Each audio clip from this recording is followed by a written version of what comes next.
Jadi tuan-puan buat serentak, 10% simpan dalam ASB tabung haji, 10% simpan dalam emas. Kalau rasa tak mampu lah, Cik Syah rasa tak mampu mau simpan 20% dalam saving saya ni. Sekarang ni komitmen memang sangat teruk. Saya start mau structurekan balik kewangan saya. Saya baru masuk kelas belajar ilmu tentang pengurusan kewangan. Sekarang saya baru sedar sikit-sikit, tapi ambil masa untuk saya perbaiki sebab saya sudah buat banyak kesilapan dalam kewangan. Okey, tak apa, start dengan 5% dulu. 5% sini, 5% sini. Katakan kita nak mau start 10%, tak apa. Tapi sebaik-baiknya minimum 20% daripada gaji. Dan saya perasan ramai orang tak mampu mau buat 20% daripada gaji.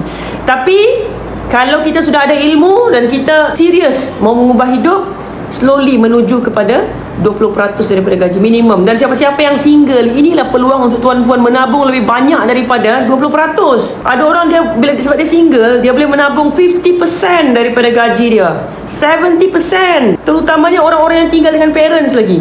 Pergi kerja pun pakai kereta parents, tinggal isi minyak saja. Allahu Akbar. Ini pun tak mampu menabung. Ada orang tak mampu menabung. Kenapa? Sebab bila dia tak pakai duit banyak untuk diri dia, duit lebihan tu dia buat apa? Enjoy lah, apa lagi. Sedangkan kalau dia fikir masa depan, duit tu dia pergilah beli emas, saving.